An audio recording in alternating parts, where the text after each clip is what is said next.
A pale and bloody arm flails in the air. The hand can grab nothing. The hand will grab nothing. Even if it could, it is too fearful a thought. It longs for escape, yearns for it. But if it is only going to break in the end, what is the purpose of obtaining it? A poem of wayward imprisonment. The woman's bloody hand holds a knife. Her finger notes the light sensation of blade against bone. It is so very familiar.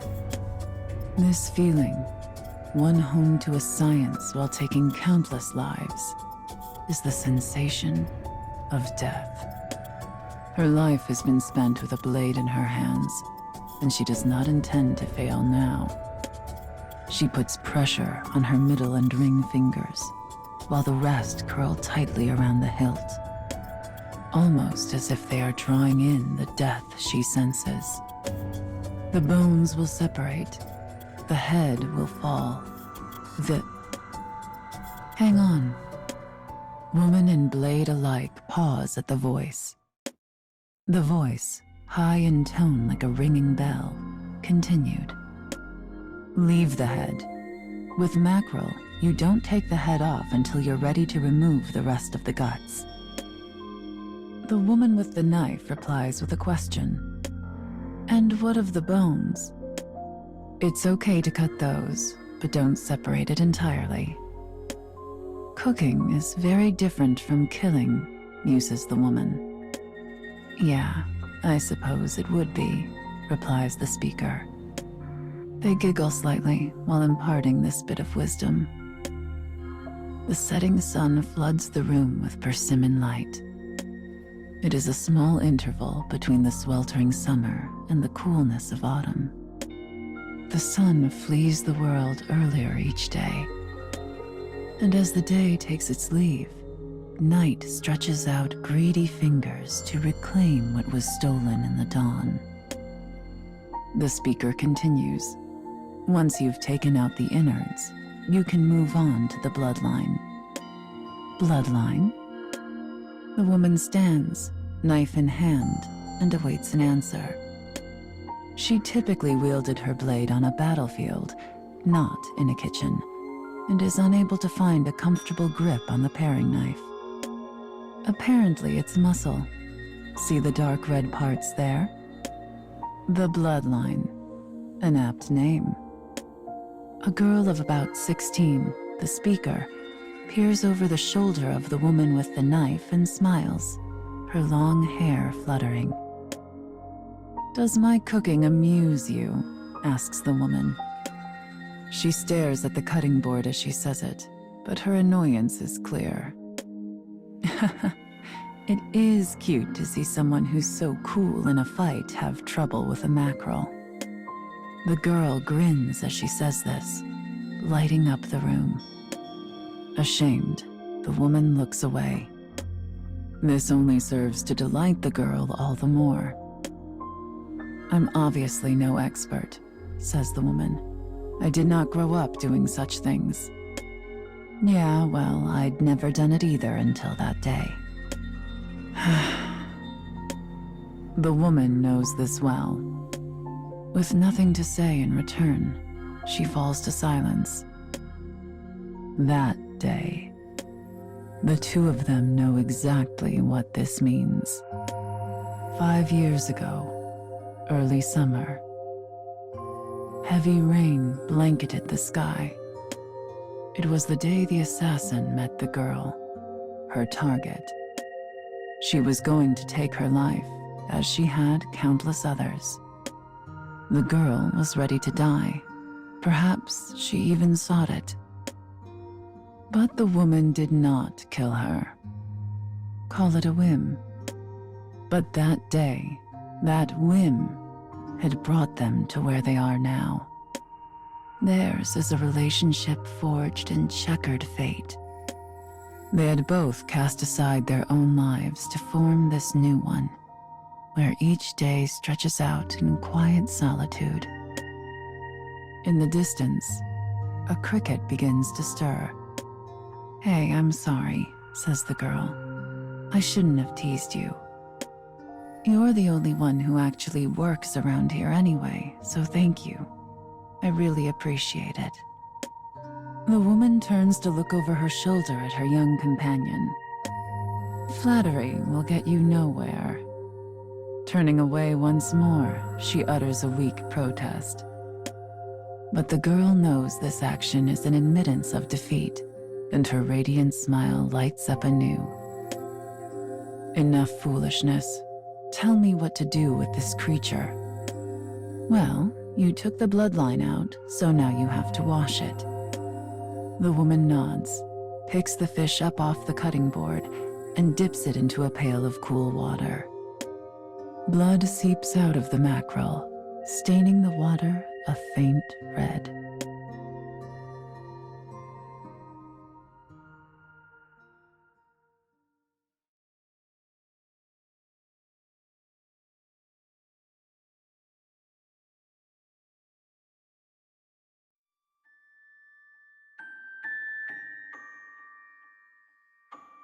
The flower reaches to the heavens above, gazing at the brilliant sun and indulging in fantasy. It will do so until the time comes that it blackens and withers, finally learning that it will never reach the sky. Petals unfurl, grasping, delicate fingers. People fear such honest desire. We are scared to even desire at all. A poem of forgotten imprisonment.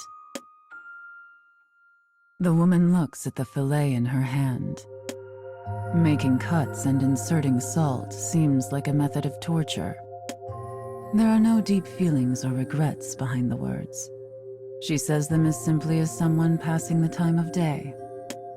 The girl, however, is taken aback. Well, sure, but mackerel's a bluefish, so you have to get the smell out. She is attempting to teach the woman a dish called mackerel miso. It is not a particularly difficult dish to make, and perfect for teaching someone how to handle fish. This is why the girl selected it. Now we let it rest, correct? She confirms each step of the process with the girl. They had divided responsibilities since they began living together. The woman has learned well her young charge's skill in the kitchen. Yep, once the salt gets in there, it'll draw out the moisture. But the girl has not always been skilled at cooking. It was a task she threw herself into after meeting the woman, and her first few years were littered with failed attempts. But now, 5 years later, she has acquired much culinary skill. This is both a testament to her hard work and proof of the time the two of them have spent together. Then, removing the moisture also takes away the smell? You got it. Oh, and we're also going to parboil it, so might as well get the water ready in the meantime. The girl pauses and knits her fingers together, looking at the woman shyly. So, have you ever actually done that? The woman's earlier comment is clearly still weighing on her. Torture, you mean? Not really. Oh, well, that's good. Killing was my job. Torture would be the domain of another. The conversation takes the girl back once more to that day. She remembers how the woman saved her life by taking out an entire battalion of samurai. Afterward, the young girl somehow managed to drag her unconscious savior out of the castle. She grabbed all the gold coins she could carry from her house and hurried in search of a doctor. Soaked from heavy rain and the woman's blood, her legs threatening to snap under her burden, she screamed for help until her throat was raw. As the woman lay bleeding on a tatami mat, She had said 4 words to the girl. Live as you please. No one had ever said such a thing to her. She did not even know it was an option. That was why she sought so desperately to save the woman. Because she wanted to. But what the girl knows of the woman is only what she saw on that day, and on the days since. How much pain and hardship had she truly experienced? The girl had felt a sudden awareness of the distance between them. A flock of birds flies off into the late summer sunset. Dark shadows bleed across the kitchen like spilled ink. Sorry, says the girl. That was a weird question. I probably shouldn't ask about, you know, that stuff. The woman does not think fondly of her past. The girl is very aware of this. But this night, it does not seem to bother her over much. It's all right. I don't mind the question. The girl hesitates. Yeah, but... She does not like being placated. If someone wants to tell her no, it's far better for them to simply do so instead of pretending. But the woman is smiling, and the girl slowly realizes she actually does mean it after all. I may hide my past, but that doesn't make it go away. The girl listens intently. Besides, the two of us have few secrets from each other at this point, wouldn't you say? The woman's eyes form a pair of crescent moons as she smiles. Her answer, and her smile, fill the hole in the girl's heart. Thanks. Of course.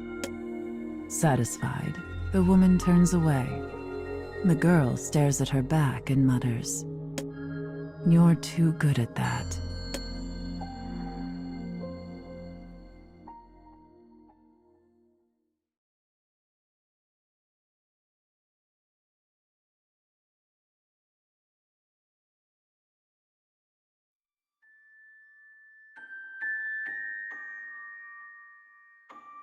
Some say a flower is most beautiful when its petals begin to fall. Yet death is inevitable and holds no value in itself. We reach out our hands, seeking beauty, but obtaining it can be a difficult thing, and the quest often shows us our limits. It is not but delusion to recall failures to reach beauty as having been beautiful themselves. Thus does humanity continue to err in order to console itself. A poem of melded imprisonment. As the sun sinks below the horizon, hints of night begin to draw over the land. More crickets strike up a chorus in anticipation of the moon. Soon, another sound joins them in harmony. The girl cocks her head as she stirs the pot. Those are giant katydids. You certainly know this land, replies the woman. She is busy rubbing the sliced skin of the mackerel to remove the oil. Yeah, I just read about them in a book. Ah, yes. You've acquired quite a collection of used books. The two of them live near a forest that is some distance from the closest town. Both due to lack of other diversions, and because of her own passion for reading, the girl was often seen passing the time with book in hand. Just doing some studying. I've been thinking it's about time I looked for work. The girl smiles brightly. That's how it usually goes, is it? There is a tinge of sadness to the woman's response. The woman had been working from before the age the girl is now. She killed her first man when she was not even 10. But murder is the only work she knows. The mundane worries of a normal day-to-day job are unknown to her. Okay, I think the mackerel should be ready now. The girl pulls her ladle from the pot, which is bubbling merrily away. The woman stands beside her, holding a towel. Go ahead and put it in there and let's give it a boil. Got it. The woman's voice has a tinge of excitement, which causes the girl to smile. Wielding a large pair of cooking chopsticks even more uncomfortably than she did the knife, she manages to transfer the fillet to the pot. Make sure to put the skin face up. Like this. Yup. Now throw some ginger in there and put the lid on. The woman follows the girl's instructions with awkward movements. But the dexterity of her fingers is cause for wonder. Perhaps it comes from her horrifying past. So how is work, anyway? The girl watches the pot while she asks the question. Much easier than my old job. I may end up losing my edge. The woman flexes her hands as she speaks. There was only one thing she could mean: the martial arts. She is a master of weapons large and small, and her technique and experience made her a formidable foe. And now, she uses those skills to make her living. She takes on occasional work as a bodyguard, or teaches young royals in the way of the sword.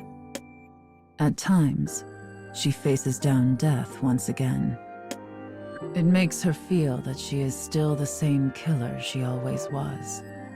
But in these times in which they live, it is difficult to avoid. And compared to her past, at least, working as a mercenary is much less taxing. Theirs is an era of turbulence and upheaval where people rarely stay put for long, yet they had managed to build a home. I'm glad it's going well, says the girl.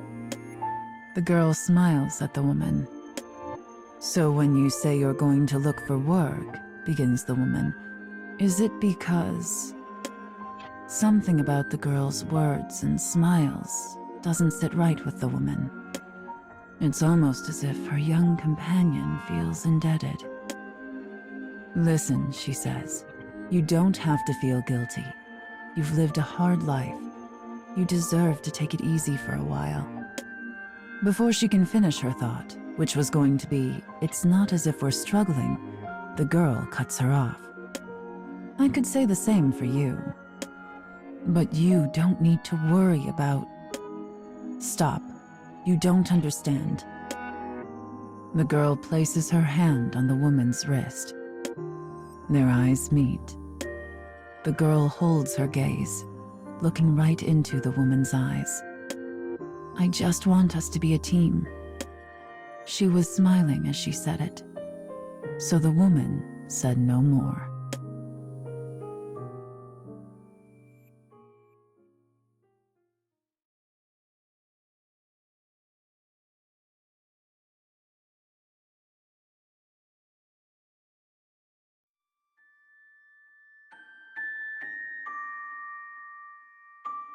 One earns many scars over a long life. There is much we learn, and much we regret, and none of us emerge unscathed. So long as we live, our scars continue to grow. Those who surrender to this truth eventually find themselves merely going through the motions of reaching out their arms. For the hand of an empty husk has no will to grasp anything. The reason flowers look so beautiful in our eyes. Sorry, is this done? The woman's voice breaks the silence as the girl dishes up spoonfuls of rice into bowls. Black night mingles with shades of azure, light purple, and crimson. The clouds in the west are dark, those in the east, light. The sky is a complicated palette, waiting for the upcoming darkness to sort itself. The setting sun turns mountains and trees into silhouettes. It sure is. Time to chow down. The girl answers the question in a firm voice, as if to emphasize they have finished. Nice. It looks delicious. Though she did have the girls' help, this was her first time having cooked a meal herself. Her eyes sparkled just as much as the girls'. The girl takes up some tableware and passes it to the woman. Well, you're the chef here. Time to serve up your creation. Is there a particular way it should be served? It's just a single dish of one type of food, and we're the only ones eating, so I guess it doesn't really matter. Using the ladle, she gently scoops up a portion of the well-boiled mackerel and places it onto the plates. She pours more of the broth over them and sprinkles chopped green onion on top. The dish is complete. The woman gazes at her plate as if truly moved. The scent of miso and ginger causes her stomach to rumble. It's getting pretty dark, so let's hurry up and eat. I've already set up the rest. As she talks, the girl carries the rice bowls and her plate to the living room. The woman follows, carrying her own plate. They arrange themselves on cushions and press their palms together in thanks. "Time to eat," cries the girl. "Time to eat indeed," replies the woman. Rice bowl in hand, the girl asks the woman a question. "Hey, so what made you want to cook today?" Though she had chosen the dish and provided instruction, it had been the woman's idea for them to do so. While she had helped in the kitchen over the past 5 years, she had never once mentioned wanting to cook herself. "Oh, I don't know," says the woman as she nibbles her rice. "Work just finished up early today." Well, that, and... The rice seems to stick in her throat, but she forces it down. This was something I used to see a lot. It was something she experienced back when she was an assassin. I would see families talking about what to have for dinner, or parents cooking with their children, or... She trails off, lost in thought. She had witnessed these scenes as she passed to missions or from them, peering at happy families behind lamplit windows. And for a child who had never seen her own parents smile, it seemed a world almost impossibly out of reach. I thought I would never have a life like that. The woman sighs softly. The girl sits quietly and listens. So I suppose I wanted to see what it was like. Once she says this, the woman casts her eyes down, seemingly at a loss for words. Silence spreads across the room. If not for the cries of insects, time would have no meaning. More silence. Finally, the woman breaks it. "I just wanted to stand in a kitchen with someone like we did today." She smiles to hide her embarrassment, something the girl has never seen her do before. "I see," says the girl. Her reaction is neutral, expressing neither sympathy nor empathy. She then asks a single question. "So, how's the food you made yourself?" It is enough. They share a smile. Sweet, actually. More so than I thought it would be. The reason flowers look so beautiful in our eyes is because they do not know of surrender. Even with broken stems, they carry on. They look fearlessly toward the heavens, full of childlike wonder, until the moment their lives are snuffed out. And we are so envious of this, we find we must look away. A poem of eternal imprisonment.